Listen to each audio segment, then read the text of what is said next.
Ahojte, čaute, tu je Mima a ja vás chcem privítať pri ďalšom dieli podcastu z dielne Young Office s názvom Od vás pre vás, ktorá síce jej prvý diel vyšiel reálne, že 3 roky dozadu, ale tam to začalo aj skončilo, ale nevadí. Pokračujeme ďalej, pretože sa tu síce vidíme o 3 roky, ale mám tu dneska nádhernú hostku, ktorú vám chcem viacej priblížiť a povedať vám viacej o nej ako o osobe, ale rovnako tak aj o tom, čo robí, a to je Anička Kovačová. Ahoj, Anička. Čaute. Čaute. A Aničku ja poznám teda už 3 alebo 2 roky, nie som si teraz istá. Asi ani ja. Asi 2. Dobre, tak povedzme, že 2 roky, a to preto, lebo Anička vlastne tiež dobrovoľničí v projekte Young Office. To je jedna vec, ale druhá vec je našou hlavnou, povedala by som, že dvornou fotografkou.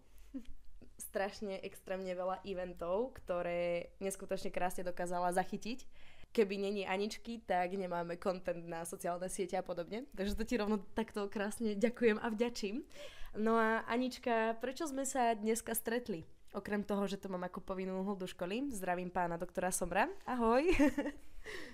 Dneska sme sa stretli a o tom, aby som povedala niečo o takom evente, ktorý sa chystá v blízkej dobe, a to je vernisáž a veľmi krátka výstava mojej maturitnej práce aj spolu s mojou spolužiačkou. Nice, takže môžeme sa do toho pustiť.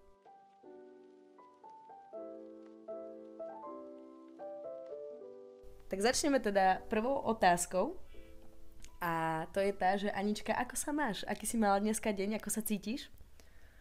Začiatok bol hektický celkom, keďže ešte sa chystali posledné veci na inštaláciu, ešte som nemala všetko pokope a ani som sa necítila, že mám všetkých 5 pokope miestami. A bola som veľmi rada, že mi učiteľ pomohol nasekať drievka k inštalácii, pretože s tým malom spánku by som si asi dorezala prsty. Ale nakoniec to všetko vypálilo super, aj inštalácia mi trvala kratšie, ako som čakala. Aj som bola veľmi spokojná a dopadlo to veľmi dobre. Super, to som rada, že teda všetko zlé je na niečo dobré, ako sa vždycky hovorí, že áno, a koniec koncov bola si ešte aj na káve, potom si bola oddychnúť. Presne tak. Finally, po tom celom, zajtra máš ešte dorobiť nejaké veci, ale o výstave a vernisáži sa ešte budeme rozprávať a teraz by som vám, našim poslucháčom, rada predstavila viacej Aničku a predstavím vám ju pomocou samotnej Aničky, ale nie takou klasickou otázkou, že Anička, kto si? Ale spýtam sa ťa, že skús napriek tomu teda, že si fotografka, fotíš už niekoľko veľa rokov, čo nám ešte povieš, tak teraz skúsme sa od toho odosobniť a že kto si ty ako osoba, Anička? Tak možno by som sa opísala ako takého citlivého človeka, čo nie je vždycky zlá vlastnosť a nie je vždy ani zároveň pozitívna, ale som veľmi tvorivá a čo by som ešte tak... Mám rovnaké oči, keď sa pozriem do zrkadla. Stále tie isté. Áno, je dosť možné, že sa nezmenili za posledné 2 hodiny. Áno, áno. A to je všetko. To je asi všetko. Čo si hovorila o tej citlivosti. Napríklad mne sa veľmi páčia a nie len ženy, ale aj ľudia celkovo, ktorí sú naozaj také citlivé osoby, lebo ja som napríklad nie celkom... Som citlivá na určité vnemy, ale som najmä energetický človek, takže že keď vidím takých ľudí, že sú naozaj takí citliví a ty si celkom aj dosť taká, že tichá, pokojná osoba, tak to je úplne, že wow, ty musíš mať taký kľud a úplne musíš byť tak organizovaná. To sa zdá. To sa veľmi zdá. To ja som síce ticho, ale to v hlave sa toho deje až moc. Chápem. Ja nestíham byť ešte energetická, lebo ono sa toho deje dosť vnútri, nie na to ešte to je dávať von. Chápem. Tak držím ti palce, nech tej hlave raz povieš, že buď ticho.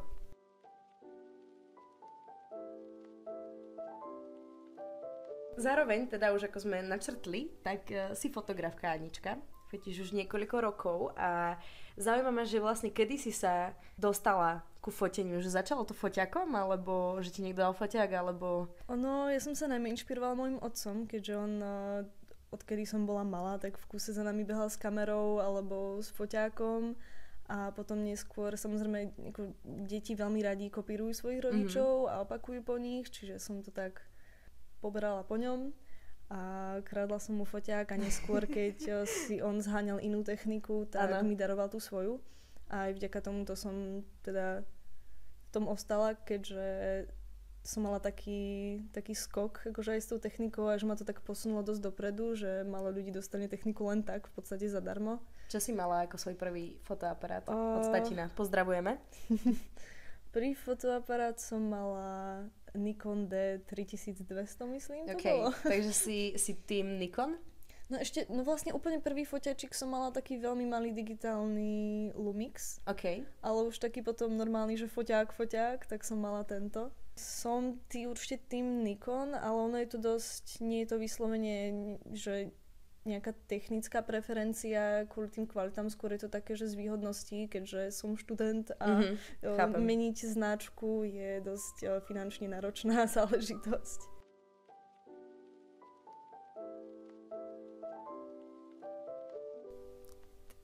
Vo fotografii, čo pre teba, ako si začínala s fotkou? Že ja napríklad, keď som dostala prvý foťák, tak som fotila najmä pohyb a prírodu. Čím si začínala ty a čo ti možno, a zároveň, že čo ťa tak najviac baví vo fotení? Čo fotiť? Tak pri mojich začiatkoch som bola dosť inšpirovaná skôr internetom a rôznymi YouTube tvorcami a tak, čo úplne... Teraz, keď sa na to pozerám spätne, tak možno nebola najlepšia cesta, keďže som veľmi sa snažila mať tvorbu podobnú im a boli to skôr takí fotografi, ktorí netvorili vyslovene zvnútra, ale skôr to bola taká nejaká publikovateľná tvorba. Zvnútra myslíš akože pomocou emócií a podobne, ale že to bol skôr komerčný účel? Tak, čiže som sa skôr snažila sa sústrediť na tú technickosť a podobne a nebolo to také... možno hlbavé, ako čo teraz tak vnímam. Ale zase ti to možno práve dalo tú technickosť. Samozrejme, ako človek musí začať niekde a práve to je dosť o tom umenia, je to, človek sa musí naučiť vnímať a vidieť a cítiť a podobne, čo keď človek začína s tým a není ani pri takých ľuďoch, ktorí sa tomu venujú, tak nemá na to často ako prísť sám. Áno. Keďže človek musí trošku prísť na iné myšlienky, aby sa tam dostal. Áno. Zo začiatku som najčastejšie fotila buď nejaké modné fotografie alebo zvieratá, keďže tie sú veľmi vďačné na fotky, keďže vám stačí, aby mali roztomilé oči a je to parádna fotka. Momentálne pre mňa fotka znamená skôr buď nejaký typ terapie a takej sebaočisty alebo meditácie, najmä keď fotím autoportréty. Alebo je to spôsob zapamätávania alebo takého uchovania si niečoho, čo nechcem, aby odišlo, keďže je mi aj ľúto, že veľa ľudí alebo momentov som si nezachytila práve kvôli tomu, že vtedy som ešte buď nefotila toľko, alebo som ešte nad fotkou nerozmýšľala takým spôsobom. Chápem. Keď si mi ukázala tvoju prvú tvorbu, ktorú si dávala na AMFO, alebo jednu z tých prvých, AMFO je, dá sa to nazvať ako súťaž začiatočníckých amatérských fotografov. Tak si mi vlastne ukazovala teba zapletenú v takých kablikoch. Neviem, či si to pamätáš. A ja som vtedy bola riadne prekvapená, lebo ja som nikdy si nevedela predstaviť, že by som sa ja postavila pred fotoaparát. Ja som sa vždycky videla za ním. Keď som videla tvoje fotografie, tak som bola úplne, že to je inak krásne. Tieto autoportréty a hovorenie emócií skrz teba ako tiež subjekt tej fotografie sú momentálne to, čo ťa tak naplňa. Respektíve nie naplňa, ale že je to taká tá najprirodzenejšia forma kreativity vo fotografii. No, ono je to také zaujímavé s tým, že ja sa väčšinou, keď existujem, prežívam veci, tak sa nevidím z nejakého tretieho pohľadu. Áno. A je to skôr také všetko interné a iba pocitové. No a práve skrz tú fotku sa viem na tie veci pozrieť možno inak, si to možno nejako inak pospájať, vyjadriť sa aj skrz to, že sa pozriem sama na seba. Áno. Čiže preto som aj spomínala nejakú tú takú terapiu alebo tak. Pre mňa je to napríklad tanec, že pri tanci sa viem úplne vypnúť a to je proste podľa mňa každý z nás to má z tých umelcov, že to je pocit, ktorý nevieš popísať, ale každý vieme, o čom hovoríme, že úplne vypneš a vyčistíš sa pri tom celá myšlienkami, tá hlava stíchne.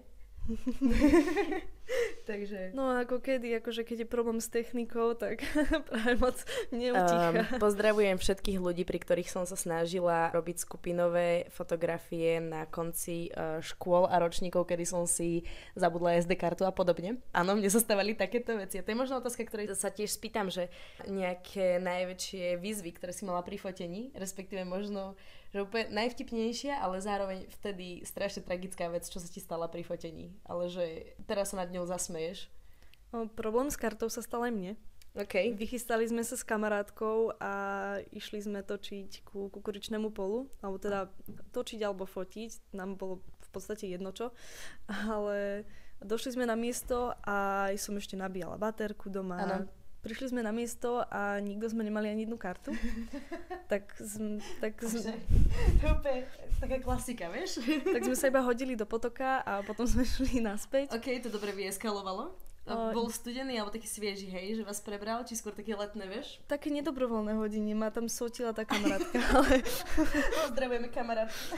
Presne tak. Prečo vlastne nahrávame tento podcast je aj z toho dôvodu, že 34. Anička spolu s jej spolužiačkou Emou Valientovou, ahoj Ema, majú vernisáž a chystajú výstavu s názvom Lúčenie kvetov. A vedela by si nám viacej povedať o tejto akcii, ktorá bude? Všetkých vás srdečne pozývame, rovno takto dopredu. No, keď zverejnili maturitné témy, jedným z nich bola také krásna téma, že výstava, čo bol to celkom prepal z toho dôvodu, že väčšina výstavných priestorov má naplnené všetky miesta rok dopredu minimálne. Čiže pozdravujem aj mojich učiteľov, ktorí si mysleli, že táto téma bol najlepší nápad, aký kedy mali. Tak ste sa ju rozhodli Zemou zvoliť, hej? Že presne prečo tak, si život ľahčiť? Keď... Presne tak. My si to veľmi radi robíme. Pochopiteľne témou bolo spraviť výstavu.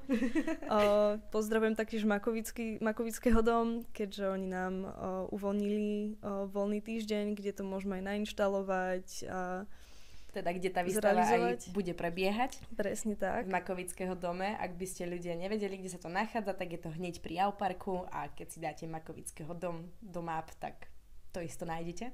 Výstava sa teda volá Lúčenie kvetov. Preto kvietky, pretože ja mám ako symbol maturitnej práce nezábudky. Venujem sa pamäti, spomienkam. Wow, to je nádherné. Emka sa venuje detstvu a tiež nejakým spomienkam, ale s tým, že ona už dlho si zbiera denníček s fotkami. Jej symbolom, znakom je sedmokráska. Čiže sme to takto nejako vymysleli. Dlho sme dúmali nad nejakým spoločným názvom a potom toto bolo také...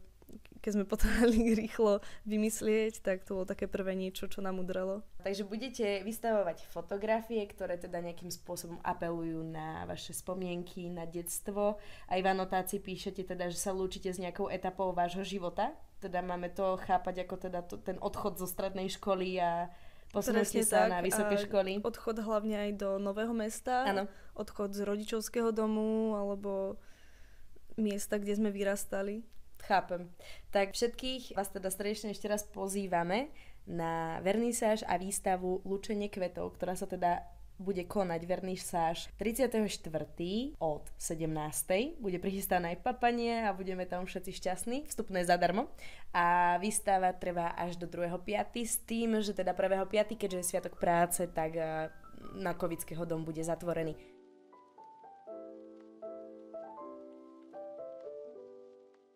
Keď už sme sa bavili teda o tom lúčení, o tých spomienkach, tak akú máš našliapnutú budúcnosť, Anička? No, ďalší rok sa chystám na vysokú školu, kde budem pokračovať teda vo fotke. Vidíme sa v Bratislave. Nice. Kde budem teda fotiť, dokumentovať všetkých. Čiže dávajte si pozor na uliciach, možno skončíte na nejaké moje fotke. Ale musí to byť veľmi super byť zrazu v takom väčšom meste, lebo je menšia pravdepodobnosť, že ste niekto všimne. A aj keď si ťa všimne, nebudú už takí prekvapení z toho ako v Žiline. Nie, to že je pravda, a zároveň máš o mnoho väčší priestor aj na eventy a rôzne eventy, že už to nie je len také okreslené na konciky a podobné? Ako, aj keď som bola raz na výlete v Bratislave, tak sa mi páčilo, aké bežné to je, keď niekto zoberie len tak modelku do mesta a fotí ju.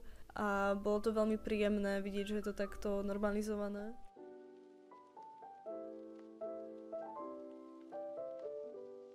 Aj v mojom okolí teraz som stretla veľa začínajúcich fotografov, ktorí veľmi, veľmi sa zlepšili v poslednej dobe. A aj z toho, ako som ich pozorovala, aj seba pozorovala, by som im poradila iba to žiť, zerať sa okolo seba, naučiť sa vidieť, naučiť sa cítiť, naučiť sa to cítiť aj skrz tú fotografiu a naučiť sa pozerať je niečo, čo každý fotograf sa snaží robiť celý život. Podľa mňa je to niekedy aj také uvoľňujúce ísť niekam bez foťáku a iba snažiť sa vsiaknúť tie momenty, ktoré by som normálne iba odfotila a posunula sa ďalej. To bolo krásne. Čiže možno aj tak fotenie očami a krásne. nie len fotoaparátom. Wow, to bolo veľmi krásne, Anička, čo si povedala.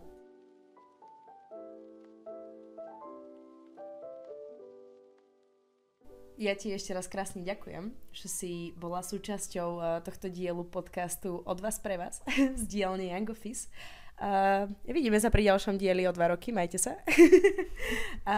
Ďakujem ešte raz, že si tu teraz so mnou bola. Ja Držím ďakujem. ti palce s výstavou, aby dopadla super a viem, že super to padne, lebo vieme o veľa ľuďoch, ktorí tam prídu. A ďakujeme aj vám, milým poslucháčom, teda, že ste si podcast dopočúvali až sem.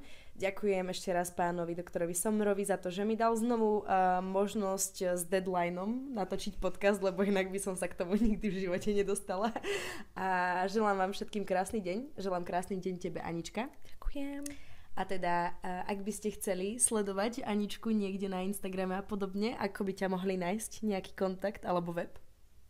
Každú chvíľu si mením názov Instagramu, ale momentálne by to bolo 4 alebo 4 číslo a NNA Kovac na Instagrame.